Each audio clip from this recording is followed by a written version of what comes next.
Exactly. All right, a little summary of the video from today. I'm going to pretty much explain to you weak points. I am also going to explain to you the damage types that you want to be using to break these weak points. It'll make it a lot easier.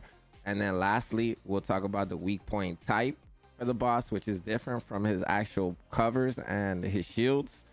As you can see right here, his shoulder is weak to crush, which is going to be LMGs, scout rifles, and sniper rifles. Also, his core chest piece is also weak to those. So you just kind of want to lay into it with an afterglow or enduring legacy until they break. And at that point, you want to switch to pierce and shoot that weak point. So this pretty much, I feel like not a lot of people are doing it. I wasn't doing it. Talking with the homie, we've pretty much noticed that this is a huge thing. It's 10% of your damage, you know. But if you're hitting for 1 million damage per bullet, you're doing 100,000 more damage overall. And then you're hitting like 20 times for 1 million damage. That's 20 million. And then you're doing, you know, 2 million more damage overall, right? This is like to help you min-max. This is help you to win these battles. And as you can see, his shoulders right here are going to be weak to pierce, which is going to be assault rifles, handguns, and beam launchers, pretty much allowing you to break those a lot easier and quicker because you're going to have more damage if you're matching the type. So once you're shooting the top 3 helmets, you'll be using crush. Once again, I just kind of want to drill that into your head. That way you're completing these a little bit easier and you're not struggling, right? So when you're shooting the knees and you're hitting it 150 times and you're wondering why it's not breaking, is because you're not using the proper damage type, which is going to be pierce. And once again, pierce is going to be assault rifles, hand cannons, beam rifles, and launchers. So if you hit this with a glay launcher, you know, if you're just jumping around with a bunny with the thunder cage, you're going to destroy these a lot faster than somebody else shooting them with anything else, right? So hopefully that helps you. I'm going to go ahead and give you some more tips. All right, so I know this can be a pretty jarring like topic, but if you press F1, if you look at the weapon, it'll tell you, you know, details, whether you're on console or whatever. And then you're going to be able to hover over and you're going to see that this weapon does crush type damage. So this is 10% crush.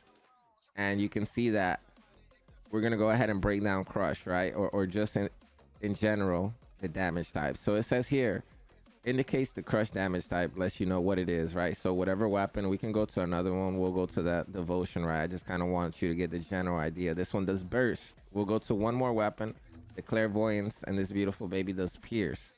So as we can see here, it says damage increases when attacking a damage type superior to the opponent's damage type. So attacking a damage type inferior to the opponent does not decrease damage. Okay, so this means that you have 2 options to shoot the boss with.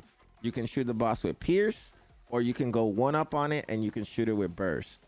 So if it has a pierce weakness, you can pretty much always use a hand cannon on it. And if it has the burst damage on it, you can still use the hand cannon. And if you didn't have a hand cannon and it was burst, you would be able to use crush. You understand what I'm saying there? You're going to get that damage increase whether you use either. The only time you're not going to get that 10% damage increase is when you use pierce, something that's lower than burst. Okay, and these kind of scale on every weapon. So you can see once you are on a crush weapon, a crush is amazing, but a pierce will do the same job. So if you don't want to use your LMG, your sniper, you can use, you know, your assault rifle, your hand cannon, and you're still going to be doing great damage, right? So just kind of want to showcase that to you and make sure that you are using the right damage types on these enemies and these bosses, okay? So now the second thing I wanted to go over was mantling, pretty much riding the enemy and how you can make it to the point. I'll give you some video footage later so you can see what I'm talking about, but make it to the point where they don't even do the mechanics that they're supposed to do, right? All right, so his shoulder's yellow, so we're gonna go ahead and we're gonna mantle it, and we want to wait until that pretty much bar goes all the way down to the first bar, and then once it gets there, we'll knock him down and we'll finish him off. This is gonna like let us not do the mechanic because the mechanic is kind of annoying here, and we'll just blow him up with our Lepic build, which I could have probably done from the beginning, but I just kind of want to showcase to you his weak points. Every boss is going to be different, so you want to make sure you're riding every single weak point on each boss. We'll go ahead and we'll try Executioner now to see if we could showcase this right here. All right, so I'm here with the homie Dutch Riot. Awesome gamer, also streamer. And let's see how we do over here. So we're pretty much gonna work on his shoulder. I'm gonna work on his left shoulder, the one that doesn't have the gun. We're gonna see right here if we can get his shoulder nice and yellow. Should be yellow right here. Nice. Right, so you can mount it right quick. All right. And what's gonna happen is that his frenzy meter is gonna stop. So if you look on top, you're gonna see that pink bar.